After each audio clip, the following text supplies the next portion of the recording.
इस समारोह में उपस्थित जिला परिषद के उपाध्यक्ष भाई नंदलाल जी, कचियाड़ी के मुखिया यहाँ पर उपस्थित हैं, भाई राजेश कुमार जी, यहाँ के सरपंच शिव शंकर बाबू, समाज सेवी रामदेव रजक जी, सुरेंद्र पासवान जी, कृष्णनंदन पासवान जी, यहाँ पर उपस्थित हैं पूर्व सरपंच आदरणीय नरेश निषाद जी, समाज सेवी सिया राम जी, हमारे साथ चल रहे हैं रविंद्र जी, मनोज जी, राम संजय जी, अन्य उपस्थित तमाम मंचस्थ आदरणीय साथीगण और यहाँ पर उपस्थित आप सभी आदरणीय बुजुर्ग, युवा साथी, हमारी माताएं, बहनें और प्यारे बच्चे, स्वतंत्रता दिवस के इस अवसर पर आपके बीच आने का फिर से अवसर मिला, आपने ये अवसर दिया, इसके लिए आपका बहुत बहुत मैं शुक्रगुजार हूँ और आप सभी लोगों का हार्दिक अभिनंदन करता हूँ। स्वतंत्रता दिवस के बारे में आप सब लोग जानते हैं कि आज ही के दिन हमारा देश अंग्रेजों की गुलामी से स्वतंत्र हुआ। आज के दिन अंग्रेजों से हमें सामाजिक, राजनैतिक, आर्थिक सभी प्रकार की आजादी मिली और आज का दिन प्रासंगिक ज्यादा बनाया हमारे लिए हमारे आदरणीय नेता नीतीश कुमार जी ने, जिन्होंने हम सभी लोगों को निर्देशित किया कि आजादी का सही मायना क्या उन लोगों तक पहुंचा है जिनके लिए आजादी का ख्वाब लोगों ने देखा था और इतनी सारी शहादतें दी, और इसी तरह आप सभी लोगों को आर्थिक, सामाजिक और राजनीतिक आजादी दी। अब इस दिशा में माननीय नीतीश कुमार जी ने जो जो प्रयास किए कि आपको समाज के हर वर्ग के लोग, चाहे वो अगरा हो, पिछड़ा हो, अति पिछड़ा हो, दलित हो, महादलित हो, किसी भी जाति धर्म का हो, सभी को राजनीतिक आजादी होनी चाहिए और इसके लिए इन्होंने पंचायत में 50% का आरक्षण की व्यवस्था की महिलाओं के लिए। और आज यही कारण है कि आज पंचायत में जहां भी देखेंगे आप, आज 50% महिलाएं किसी न किसी पद पर पंचायत में, जिला परिषद में, सब जगह पे उनकी भागीदारी। मैं यहाँ पे बहुत सारी माताएं बहनें, क्या आपको अपनी राजनीतिक आजादी के बारे में पता है? अगर पता है तो बताइए आप कि क्या 50% का आरक्षण पंचायतों में आपके प्रतिनिधि हैं कि नहीं है?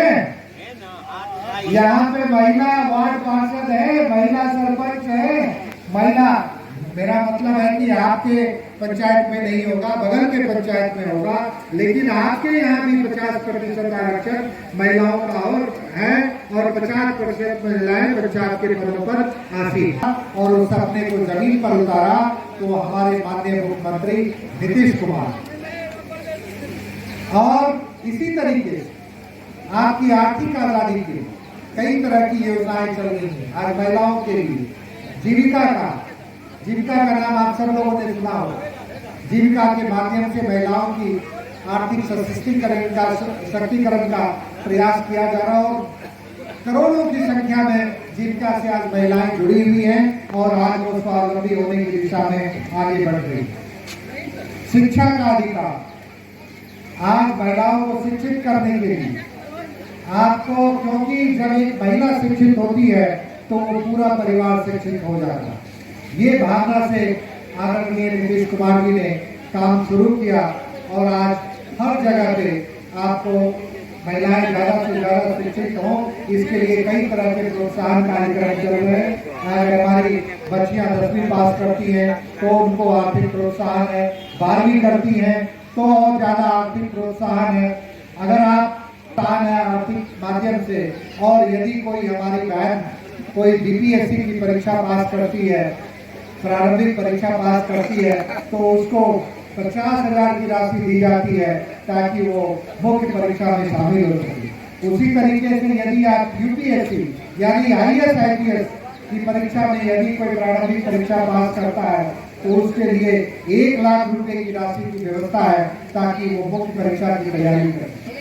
ये सारी चीजें इसलिए की जा रही हैं ताकि आप शैक्षणिक रूप से आप सबल हो, और जब महिलाएं सबल होंगी तो उसका पूरा परिवार सबल होगा, और जब परिवार सबल होगा तो निश्चित रूप से वो समाज सबल होगा, और समाज सबल होगा तो हमारा राज्य सबल होगा, हमारा राष्ट्र सबल होगा। इस तरीके का सपना जो है, बुनियादी सपना देखने का काम माननीय नीतीश कुमार जी ने किया है। इसलिए वो न सिर्फ धन्यवाद के पात्र हैं, आपके सतत समर्थन के भी पात्र वो है। और आने वाला जो 2024 का चुनाव होने वाला, उसमें जिस तरीके से बिहार की धरती से एक नई क्रांति की शुरुआत हुई है, उस क्रांति का वाहक आप सभी लोगों को बनना है, और उस क्रांति में माननीय नीतीश कुमार जी के हाथ को मजबूत करके इस पूरे राष्ट्र को आज जो पूरा दूसरी दिशा में चल पड़ा है, जहां पे सभी सारे प्रकार के भेदभाव उत्पन्न किए जा रहे हैं, एक नफरत का माहौल पैदा किया जा रहा है, हिंदू का, मुस्लिम का, अगड़े का, पिछड़े का, ताकि समाज को सभी दल के नेता यहाँ पे आए हैं उनके आह्वान पर, और एक नई राजनीति की शुरुआत अपने देश में हो रही है, जिसकी परीक्षा आपके हाथों में है। उसके परीक्षा का प्रतिफल देना आप सभी लोगों के हाथों में है। 2024 में यदि आपने माननीय नीतीश कुमार जी के सपने को शिकायत करते हैं कि मेरा ये काम नहीं हुआ, वो नहीं आए, तो आप अपने मत का प्रयोग निश्चित रूप से सोच समझ कर करें, जिसने आपके लिए सब कुछ किया है और लगातार करने का प्रयास कर रहा है। वो नेता जो है, आपके मुख्यमंत्री, हम सबों के नेता माननीय नीतीश कुमार जी ने जिस तरीके से न्याय के साथ बिहार को विकास के पथ पर ले जाने का प्रयास किया है, उस विकास के पथ पर हम सभी को उनका सहयोग करना चाहिए, और सारे भेदभाव को भूलकर हमें भाईचारे के साथ रहते हुए आज स्वतंत्रता दिवस के इस अवसर पर हम सभी लोगों को अपने बीच में किसी भी प्रकार का भेदभाव हो, उसको मिटाकर एक समृद्ध समाज की स्थापना में हमें अपना योगदान करना चाहिए।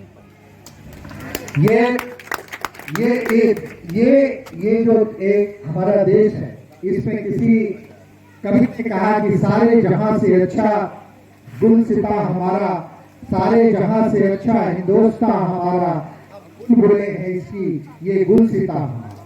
तो कोई भी गुलिस्ता तभी सुंदर होता है जब उसमें सभी रंग के फूल होते हैं। और हम सब जितने भी यहाँ पर लोग हैं, वो अगड़े हैं, पिछड़े हैं, किसी भी जाति धर्म के हैं, सब इस गुलिस्ता के फूल, और जब उस गुलिस्ता में सभी ढंग के फूल होंगे तभी ये गुलिस्ता अच्छा लगेगा और सुंदर। लेकिन आज एक साजिश के तहत आज एक साजिश चल रही है कि गुलिस्ता से सभी फूलों को बाहर कर दो और उसमें सिर्फ एक रंग का फूल डालो, फूल सारा एक रंगी दिखे, और इस रंगी रंग में सभी रंग को रंग दो। तो इस साजिश को आप सभी लोगों को नाकाम करने की जरूरत है। अगर आप इसमें सफल होंगे तो आपका समाज ही नहीं, आपका राष्ट्र आगे जाने में सफल होगा। और यही हम सब लोगों का उद्देश्य होना चाहिए, क्योंकि आज जो हम जिंदगी जी रहे हैं, आज जो हम अपना काम कर रहे हैं, वो हम अपने आने वाले बच्चों के भविष्य के लिए काम कर रहे हैं।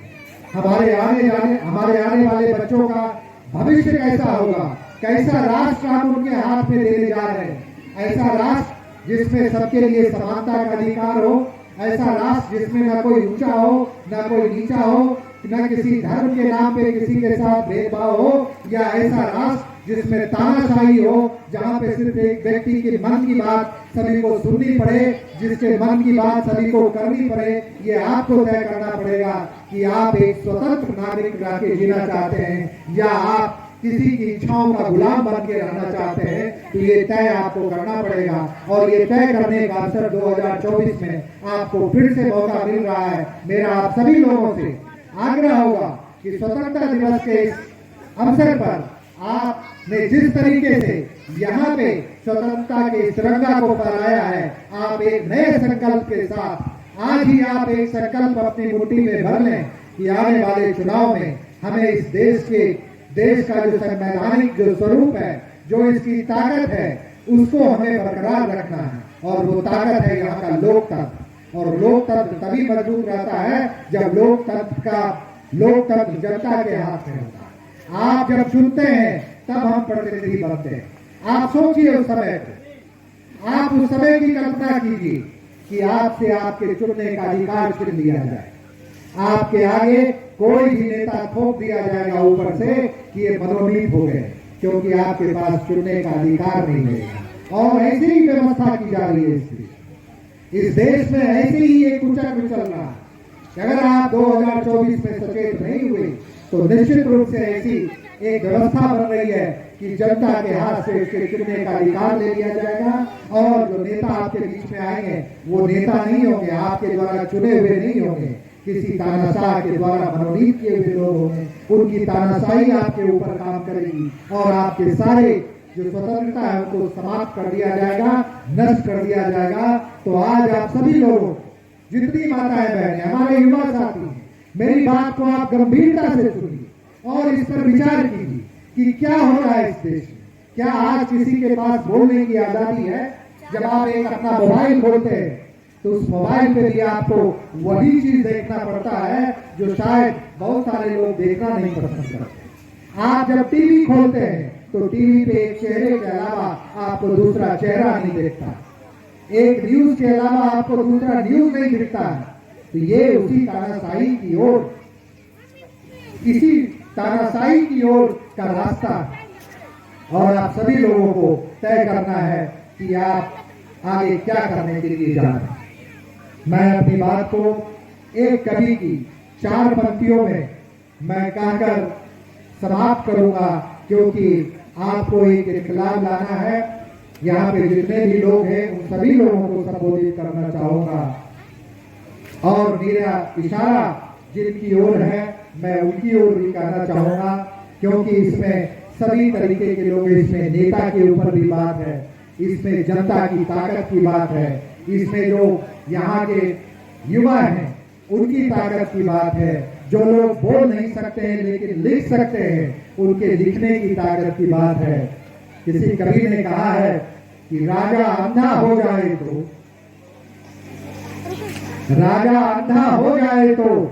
सेवा धंधा हो जाए तो सच दिखलाने वाला खंबा पत्रकारिता होती है, टीवी होता। सच दिखलाने वाला खंबा छवि प्रबंधा हो जाए। मैं समझा इसलिए रहा हूं क्योंकि मेरा सिर्फ कविता कहने का मतलब नहीं है, इसके मतलब भी आपको समझना है। छवि प्रबंधा का मतलब हुआ कि टीवी पे किसी एक व्यक्ति की जो छवि बनाई जाती है, एक जो तानाशाह है उसको बताया जाता है कि लोकतंत्र का सबसे बड़ा पोषक, एक जो चोर है उसको बताया जाता है कि ये सबसे बड़ा समाज सेवी। ये काम टीवी कर रहा है, छवि प्रबंध कर रहा है, छवि का प्रबंधन हो रहा है। राजा अंधा हो जाए तो सेवा धंधा हो जाए तो सच दिखलाने वाला खंबा छवि प्रबंधा हो जाए तो यूं कभी बोलो तुम, यूं कभी समझो मत खुद को निर्बल या कमजोर, वाणी में भड़कर जनता के संकल्पों का जोर, चौराहे पर है पुकारो चोर चोर चोर। ये आपकी बात।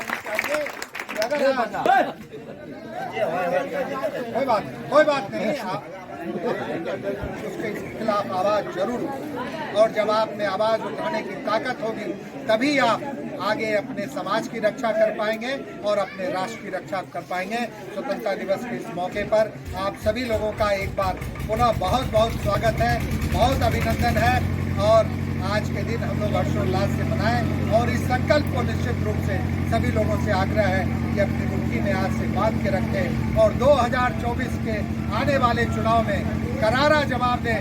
माननीय नीतीश कुमार जी के नेतृत्व में जो एक इंडिया का निर्माण हुआ, आप सभी जानते हैं इंडिया का निर्माण हुआ, और इस इंडिया को हराने की जो साजिश चलेगी, उस साजिश को कभी इंडिया के लोग, भारत के लोग उसको साकार नहीं होने देंगे। इसीलिए आप भी लोगों का पुनः एक बार धन्यवाद। जय हिंद, इनकलाब जिंदाबाद, बहुत बहुत धन्यवाद। आज 77वें स्वतंत्रता दिवस के अवसर पर आज रचियाही गांव में राजकुमार जी के द्वारा झंडा तोलन किया जा रहा है। आइए राजकुमार जी से इस गांव के और इस पंचायत के और इसके बारे में बात करते हैं और स्वतंत्रता दिवस को लेकर उनका क्या कहना है। देखिए, सबसे पहले तो इस स्वतंत्रता दिवस के अवसर पर इस पंचायत वासियों को मैं हार्दिक शुभकामना देता हूं स्वतंत्रता दिवस की। और जिस तरीके से माननीय मुख्यमंत्री नीतीश कुमार जी ने एक संकल्प लिया कि स्वतंत्रता के मायने को समाज के सबसे कमज़ोर वर्ग के लोगों के बीच में ले जाके हम लोगों को झंडोत्तोलन करना है और इसके माध्यम से संदेश देना है कि सरकार आप सभी लोगों के, आप सभी की स्वतंत्रता के लिए, चाहे वो राजनीतिक हो, आपकी आर्थिक हो, सामाजिक हो, इसके लिए सरकार सतत सजग है। और इसी उद्देश्य से आज हम लोगों ने यहीं के समाज के सबसे बुजुर्ग व्यक्ति के हाथों से स्वतंत्रता दिवस का तिरंगा फहराया है और इसके माध्यम से संदेश दिया है माननीय नीतीश कुमार जी ने कि सरकार आपके साथ है, आपके हर कदम पे सरकार आपके साथ है। आप सरकार का सहयोग करें और अपने अधिकारों के प्रति आप सजग रहें और आपके अधिकार को, आपके सरकार की योजनाओं को आपके घर तक पहुंचाने की जिम्मेदारी हम लोगों की है। लेकिन आपकी तरफ से आवाज़ आनी चाहिए कि आपकी ज़रूरतें कहां तक पूर्ण नहीं हुई है, सरकार की कौन सी योजना आप तक नहीं पहुंची है। तो ये जब आप बताएंगे तो हम आपके पास निश्चित रूप से लाएंगे। समय समय पर हम आपका करते भी रहते हैं, लोगों का के बीच से मांगते हैं कि भाई आप लोग भेजिए अपनी समस्या क्या है। सर, यहाँ की जनता की दो समस्याएं जो मुझे मालूम पड़ी है, वो दो आपसे जानना चाह रहे हैं आपके मुख से। पहला ये है कि सर ये बाढ़ ग्रसित क्षेत्र है और आने वाला दिन में ज़्यादातर यहाँ का इलाका बाढ़ के पानी से ये हो जाता है और ये आपके विधानसभा में भी पड़ता है। तो इसके लिए सर क्या कदम? देखिए, आप सभी लोगों को पता है कि हम सभी लोग लगभग हमारे विधानसभा के 11 पंचायत जो है वो बाढ़ से ग्रसित होते हैं हर एक बार, और 11 में से 8 पंचायत तो इसी पार है, गंगा के इस पार ही। और इसी के अस्थाई निदान के लिए आपने अभी विगत लगता है 4-5 महीने आपने देखा होगा कि हम लोग एक जीएफसीसी की टीम के साथ यहाँ पर आए थे और पूरा उसका सर्वेक्षण किया था। सर वो रिंग बांध बनाने, मैं उसी पे आ रहा हूँ। और वो जो जीएफसीसी की टीम थी, माननीय नीतीश कुमार जी ने जो प्रस्ताव किया है एक रिंग बांध के निर्माण का, जो थर्मल से लेकर और खरमपुर ढाला तक बनेगा, उसी की दिशा में वो प्रयास था। ताकि कोई भी तकनीकी बात होती है, जब तक जीएफसीसी का अनुमोदन नहीं होता है, चूँकि जो भी गंगा पे रिंग बांध बनेगा उसमें जीएफसीसी का, गंगा फ्लड कंट्रोल कमीशन होता है जो केंद्र सरकार द्वारा नियंत्रित रहता है, उसका अनुमोदन चाहिए। आपकी खुशी के लिए बता दें कि जीएफसीसी ने इसका अनुमोदन दे दिया है। हम लोग अभी 3 दिन पहले भी माननीय मुख्यमंत्री जी से इसके बारे में बातचीत हुई है। सख्त निर्देश दिया गया है कि जल्दी से जल्दी इस बार बरसात के बाद इसका जो सर्वे का कार्य है, जिसमें टैगिंग होगा कहां से कहां तक बनेगा, इसके सर्वे के कार्य को शुरू किया जाएगा और सर्वे के बाद इसका डीपीआर बनेगा और रिंग बांध का निर्माण होगा और बाढ़ से अस्थाई, न सिर्फ बाढ़ से अस्थाई समाधान मिलेगा बल्कि वो रिंग बांध आपके लिए एक अतिरिक्त जीवन रेखा का भी निर्माण करेगा। तो इन सब के पीछे हम लोग लगातार सजग हैं और हम लोग लगे हुए हैं। कोई बात हम एडवांस में नहीं कहना चाहते हैं आपको, क्योंकि हम चाहते हैं चीज़ें धरातल पे आ जाएं तो आपको स्वतः पता लग जाए। सर एक सवाल और यहाँ के युवा का है, चूँकि आप साहित्य, संस्कृति और कला से जुड़े हैं और अच्छे आप एक वक्ता और एक शायर भी हैं, तो सर युवा चाह रहे हैं कि उनका वार्ड नंबर 4 में जो एक सांस्कृतिक कला मंच का उनका अनुमोदन हो गया था, वो बनना था एक, तो वो अभी तक बना नहीं है। वो सर यहाँ के युवा पूछ रहे हैं ताकि एक सांस्कृतिक का एक उसका एक विकास हो, तो उसके लिए सर वो जानना चाहते हैं। इसके लिए मुझे भी बहुत अफसोस है, बहुत खेद है, क्योंकि मुझे लगता है 1 साल हो चुका है। मैंने अपनी निधि से यहाँ के लिए अनुशंसा कर दिया, हमने फंड भी दे दिया, उसका डिज़ाइन और ड्राइंग भी बन के तैयार है, लेकिन बनना तो यहाँ की भूमि पर ही है। यहाँ पे हम लोग को पता लगा कि कुछ लोगों ने उसमें विवाद कर दिया है कि यहाँ पे नहीं बनना चाहिए या क्या है। उस विवाद को भी परसों फिर हम लोग लगातार प्रयासरत हैं, भाई नंदलाल जी भी प्रयासरत हैं कि बन जाए। हमने अपने देखिए सर कहीं ऐसा तो नहीं कि बाढ़ ग्रसित क्षेत्र है इसलिए नहीं, इसको नहीं, ऐसा ऐसा कुछ नहीं है। बाढ़ ग्रसित क्षेत्र में सब जगह रंगमंच बन रहा है, सामुदायिक भवन बन रहा है। ऐसा नहीं, हमने अपनी निधि से सब जगह यही किया है। आपके यहाँ भी एक विद्यालय का हमने बाउंड्री भी करवाया है, उसमें गेट भी लगवाया है, तो ये रंगमंच भी हमने दे दिया। अब आप लोग सब लोग एक मन से सहयोग करके परसों आएंगे विरेश यहाँ पर बैठ के एक तय कर लीजिए। निधि आपको दे दी जा चुकी है, ड्राइंग बन के तैयार है, विभाग बनाने के लिए तैयार है।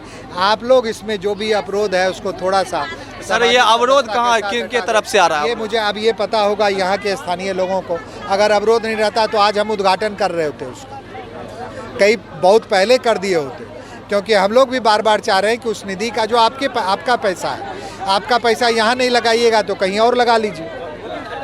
लेकिन हमारी इच्छा थी कि रंगमंच ही यहाँ पे हो जाए तो बेहतर रहेगा, हो जाएगा जल्दी। तो देखा आज ये 77वें स्वतंत्रता दिवस के अवसर पर हमारे साथ राजकुमार जी थे जिन्होंने बताया काफ़ी हर्ष और खुशी का माहौल है।